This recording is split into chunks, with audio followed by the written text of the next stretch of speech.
Hello, wonderful viewers. This is the Preventative Health Care Show with me, our CC, and today we have a very interesting topic. Today is World Malaria Day, and we want to take this time to celebrate this day and look at some of the things that we can do to prevent ourselves. Also, some of the key things that we don't actually pay attention to with regards to malaria. So with me here today, I have a guest. He's from Malaria Unit. I know most of you don't know there, but he's going to introduce himself. He will tell us his name and what are some of the things that they do in terms of their work. Hello, how are you? I'm fine, thank you. Our Cisse, thank you for having me on the show. And then let me also say hi to all the viewers down there. My name is Ibrahim Ajata. I'm an entomologist, National Malaria Control Program. Mm-hmm. Well, I've been with the program since 2014-15, up to date. Okay, that's a long time. I hope I'll still continue with the program. So that's that. As you said in your preamble, today is World Malaria Day. Mm-hmm. This is a day set aside by African leaders. It used to be called for African Malaria Day. Mm-hmm. But in 2018, the World Health Organization decided to include all our countries so that it can capture Asian countries too, because malaria is beyond Africa. Right. So usually it's celebrated every year, April 25th. Okay. But then the reason this celebration is just to give us an eye opener and also create awareness globally so that people will know some of the key challenges and then the achievement that we have done, and then also what is expected of us as politicians, as health workers, as journalists, and then also as our family members. And then each and every one of us have a key role to play in terms of controlling malaria. That's interesting. So you've mentioned the fact that ACA have been added to it. So when the celebration started, when did we join? No, it used to be called African Malaria Day, because in those days the concept is malaria is only found in Africa. So, but in 2008, WHO, that is the body responsible for the health, yes, so decided to add other Asian countries. So that's why now it is called World Malaria Day, so that the entire globe will feel and then feel the presence of this particular disease that we are talking about. Okay, thank you very much for that.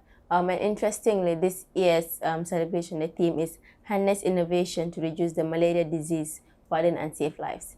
So I know with regards to malaria, every year, I don't know how, with regards to status, how we are. But before we get to that, let's just look at briefly, understanding of malaria and some of the signs and symptoms, because I know it's a very common disease in the Gambia, and most of the time, like you said, it's associated with Africa. But just briefly, what would you say with regards to understanding of malaria, and what are some of the things that people can see and notice, let's say, how they can know if they have malaria or not? Yeah, thank you so much. That's another important question.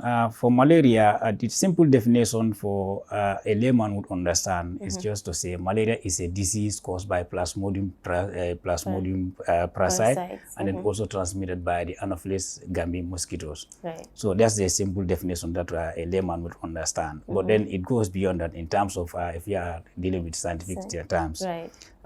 The disease itself, well, it has been in Africa till the time of memorial, and then we are still battling with it.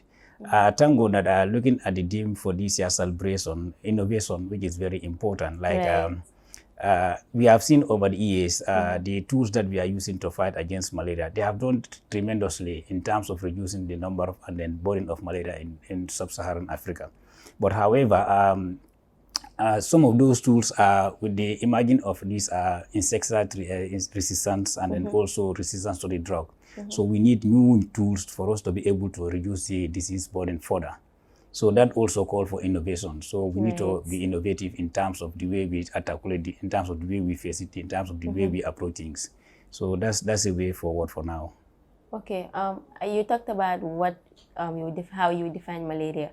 I think a simplest definition also would be just a mosquito-borne disease. I think usually that's how most people will be also associated with. So. But just let's look at some of the signs that people can see and rush, because I know some Gambians were used to, when we are sick, we stay at home.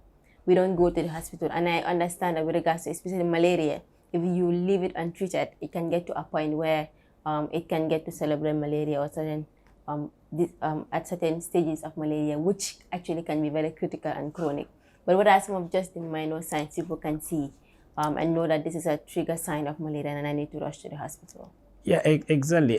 Usually in those days, that's the in our health promotion activities, that's some of the things that we used to tell people. These are the signs of malaria. But if you look at it generally, disease signs are very similar. Yes, like if you talk of malaria and COVID-19, it will be very difficult for you to differentiate which sign is a malaria and which sign is a COVID-19. But generally, like for malaria, what I will tell people, like if you have a fever, let's say 37.5 degrees Celsius, above 37 or equal to 37.5 degrees Celsius, and then you are also vomiting, you know, and joint pain, you know, dizziness, general body pain. General body pain, Yeah, you know. because So those are signs. common things. But they are not also unique to malaria alone. Definitely, Several other diseases can also cause them. Yes. But our intention here is we don't want people to diagnose themselves. Right. Whenever you see these signs and symptoms, you should not sit at home and say, I have malaria, let me just take malaria treatment. No, it shouldn't be that way. The advice that we give people is that close to the DRSL facility where you'll be tested and then find out. If they find out that it's the malaria that is responsible, they will give you drug treatment. Yes. If it is not malaria, then whatever disease is responsible, you'll also get that treatment. So I understand that definitely, but I think the reason why it's important for us to mention the signs and symptoms is so people know it's the triggering, because then people just take these things and they just care about it. They're like, maybe I'm just tired. No. But if you can see that it's related, it might be related to malaria, then you might get up and take a step, because you know it can get to a very severe state. I think that is it for me. But you also started talking about with regards to the stages that is reducing. You said it's reducing. If it is reducing, how will you say it is the rate compared to before? Because I've seen, malaria have been here for a very long time. Yeah, exactly. I think you will agree with me. Like in those days, even whereas though we are young, but then we used to have from our grandparents or from our brothers, you know, in those days, we used to associate malaria with witchcrafts.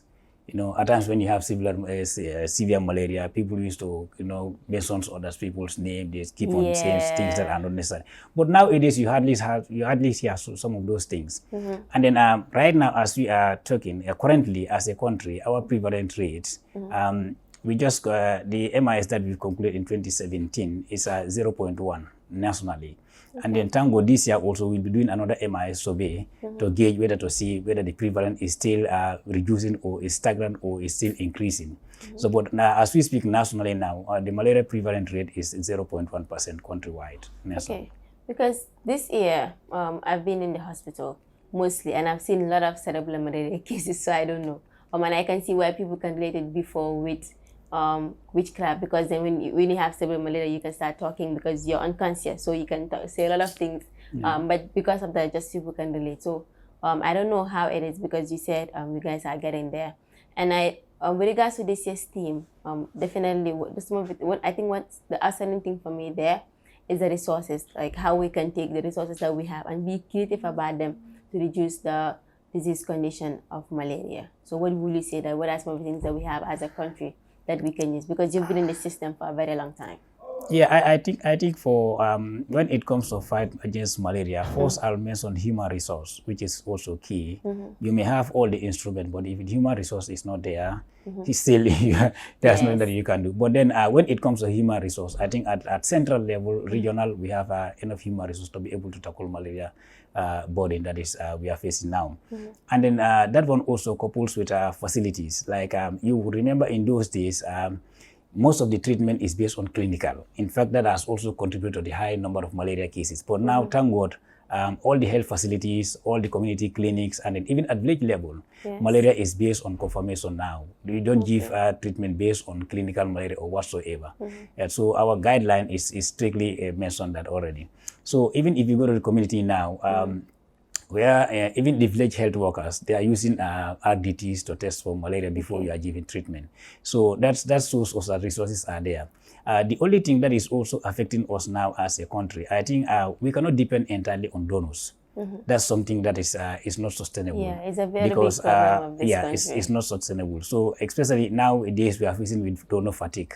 So there will be a time, thank God, let's say if Global South Force will say, I'm closing tomorrow, what will happen? So it requires a lot of commitment and also political support from the government. So once we have that, then we'll be able to eliminate malaria in the soonest time. Okay, thank you for that. Also, I realized there's a particular time that everyone is getting malaria. like everyone is getting sick, you hear this one malaria, the next thing you know, somebody else has malaria. What would you say is a specific period of time in the year, or that you think people usually malaria is very common? Yeah, you are quite right. If you look at the Gambia, our transmission, 90% of malaria transmission occur during the rainy season. And that, of course, that's the time also when you have a lot of mosquitoes around the Anopheles Gambia. A lot of stagnant water, the temperature is there, the humidity is there, and then you understand. Yes. The ecological factors that favor the breeding of the potential vector is already existing during the rainy season. But in the dry season, now we have very few mosquitoes. So, and then now the transmission, for mosquito to be able to transmit, you need to calculate, you have to go beyond a layman thinking. You have to go to scientifically. It's what we call the vectoral capacity, the ability of that vector to enter in this room, identify you as a person that has the parasite, pick the parasite from you and then transmit to the individual. So that's why during the rainy season, during the dry season, because the Anopheles mosquito population is very, very low, so we tend to have very few cases. But during the dry season, their population also increase rapidly, so then they also tend to spread the parasite all over. And then the other thing that is also contributing to it, like during the dry season, especially if you travel up country, it's very hot inside the rooms. So usually people go out, they spend a lot of time outside. And then if you look at our intervention today in the Gambia, the intervention that we are using to fight against malaria, we are all targeting them indoors. You have the LA line is targeting the vector indoors. Indoor residual spraying is also targeting the vector indoors. The only thing that is targeting the parasite nowadays is the SMC, seasonal malaria chemoprevention. But mosquitoes are also beginning to change their behavior because they know our intervention are targeting them indoors, so they wait us outside. So that's why in the rural area during the rainy season you have a lot of malaria cases because people stay longer outside than necessary. Inside. So that's it. Okay, thank you very much for that. Let's look at quickly. I know you talked part of it, but let's say what are some of the general prevention methods, measures people can do to prevent themselves from malaria?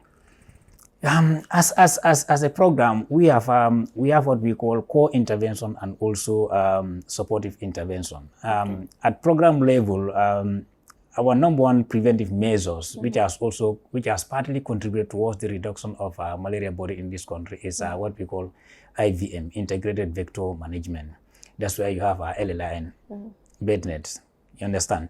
So that's one key that people can also use to prevent themselves from being in contact with the mosquitoes. And then the other, within that IVM, we have another strategy that is called indoor residual spraying, IRS, spraying of houses. And then usually we conduct these particular activities in URR and CRR, where the malaria burden is so high. That's why we conduct these two activities. But for LLIN, that one usually is conducted countrywide. We have both routine and then mass campaign. That's why in 2019 we conducted another mass campaign, and this year also we'll also be holding another mass campaign. But for the routine supply, that one is ongoing at health facility level. And then because of the pregnant women and under 5 are at risk, so the routine supply is for those people. So the second core intervention that we are also implementing as a program is malaria case diagnosis and then treatment. Like as I said before, now all the treatment are based on conformative. If there is no conformative, no malaria, no anti-malarial drugs. So that's why we always tell people, even if you see one sign of sickness, that should not keep you to sit at home. Go to the nearest health facility so that you can get the treatment as early as possible. So the other one also intervention that we are using to protect the general population is what we call malaria preventive therapies. That is SMC, seasonal malaria chemopreventions. Usually when we started, this was piloted in URR, Basse region.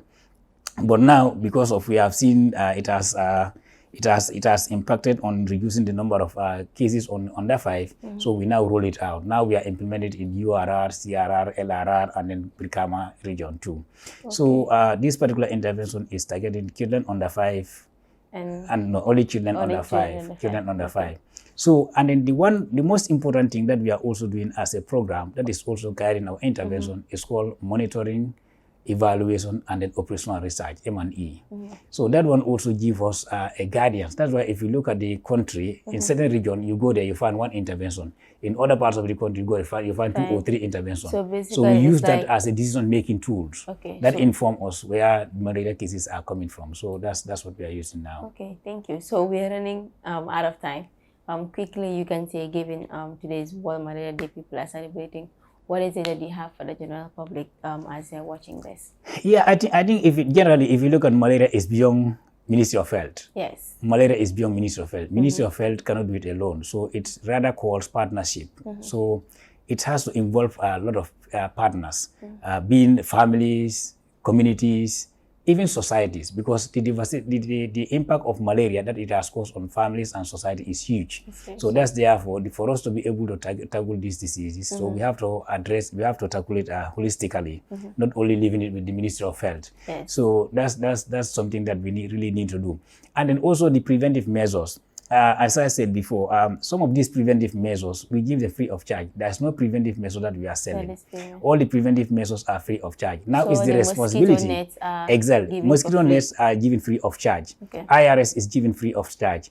SMC is given free of charge. So it's left with the individual for him or her to protect his or her own family. Because at the end of the day, if you fail to protect your own family, then you become a liability to them. Yes. So those are some of the things that we need to do as parents and then as individuals. Thank you very much, Ibrahim, for making that very clear. Thank you so much, our Cisse, and then the cameraman. So thank you so much for coming, and then we really appreciate your time.